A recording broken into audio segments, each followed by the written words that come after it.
இச்சபோட் சினிமால இந்த வீடியோல நினைச்சு பார்க்க போற முடியும் பார்த்தீங்கன்னா, பிக் பாஸ் சீசன் 8ஓட இன்னையோட ஃபர்ஸ்ட் ப்ரோமோ வந்து ரிலீஸ் பண்ணியிருக்காங்க. இந்த ஃபர்ஸ்ட் ப்ரோமோல என்ன விஷயம் நடக்குது அப்படின்னு பார்த்தீங்கன்னா, வீட்டுக்குள்ள ஒரு பயங்கரமான ஒரு விஷயம் நடக்குது. ஸோ இந்த வாரம் ஃபுல்லா கேப்டனா இருந்த விஷால் அவர்கள் ஒரு மாரி கலங்கி பேச முடியாம நின்னுட்டு இருக்கிறத வந்து பார்க்க முடியுது.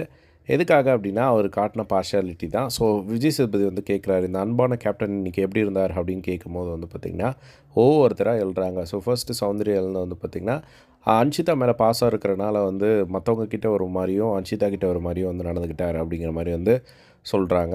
அதுக்கப்புறமா நெக்ஸ்ட்டு பவித்ரா எழுந்துட்டு, நம்ம அதை சொல்லும்போதும் வந்து அவருக்கு சுத்தமா ஏற்றுக்கவே இல்ல அப்படிங்கிற மாரி வந்து விஷால் மேலே வந்து பவித்ரா சொன்னாங்க. அதுக்கப்புறமா இன்னொரு பக்கம் வந்துட்டு ஜாக்லின் வந்து சார் அவர் வந்து என்கிட்ட பேசும்போது ஜாக்லின் அப்படின்னு கத்துறதும், அந்த சைடு வந்து அசின், அசின் அப்படின்னு சொல்லி மெதுவா சொல்றதும், இந்த மாதிரியான விஷயங்கள் பார்ஷியாலிட்டி வந்து காட்டினாரு அப்படிங்கிற மாரி வந்து சொன்னத பார்க்க முடிஞ்சது. ஸோ இந்த மாதிரியெல்லாம் வந்து சொல்லிட்டு விஜய் சேதுபதி வந்து கேட்குறாரு. அது எப்படி எல்லார்ட்டயும் ஒரு மாரி இருந்துட்டு மத்தவங்க கிட்ட ஒரு மாரி, இன்னொருத்தர்ட்ட ஒரு மாரி, அந்த ஒரு பார்ஷியாலிட்டியோட டிஃப்ரென்ஸ் உங்களுக்கு ஃபஸ்ட்டு தெரிஞ்சதா?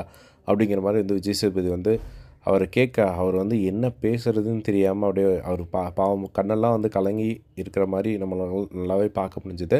ஸோ அவர் வந்து இ ஏன் அத அப்படி பண்றாரு அப்படிங்கிறது இன்டென்ஷனா பண்றாரா? இல்ல அன்இன்டென்ஷனா பண்றாரா? அப்படிங்கிறதே வந்து தெரியல. ஏன்னா விஷால பொறுத்தவரையும் வந்து பார்த்தீங்கன்னா, ஒரு பெரிய ஒரு எக்ஸ்பெக்டேஷன் இருந்தது விஷால் மேல. அது மட்டும் இல்லாமல் அவர் அத பண்ணுவார் அப்படிங்கிற மாரியும் இன்னைக்கு பண்ணுவார், இன்னைக்கு பண்ணுவார் வெயிட் பண்ணி, வெயிட் பண்ணி இன்னைக்கு ஆல்மோஸ்ட் 75 டேஸ் கிட்ட ஆயிடுச்சு. பட் இன்னைக்கு வரையுமே வந்து பெருசா வந்து மக்கள அட்ராக்ட் பண்ற மாரியான விஷயங்கள் வந்து அவர் பண்ணவே இல்ல அப்படிங்கிறது தான் ஆச்சரியமான ஒரு விஷயம். ஸோ அட்லீஸ்ட் கேப்டன்ஷிப் கிடைச்ச உடனே வந்து அதில ஏதாவது பண்ணுவார் அப்படின்னு யோசிக்கும்போதும் வந்து பார்த்திங்கன்னா, பெருசா பார்ஷியாலிட்டி தான் வந்து அதிகமா இருந்தது அப்படிங்கிறத போட்டு எல்லாருமே வந்து உடைக்கிறாங்க. ஆனா, இப்ப எல்லாருமே அப்படி சொல்லும்போது அப்படி அவரு அப்படி பார்க்குறதுக்கே வந்து கொஞ்சம் பாவமா தான் இருந்தது.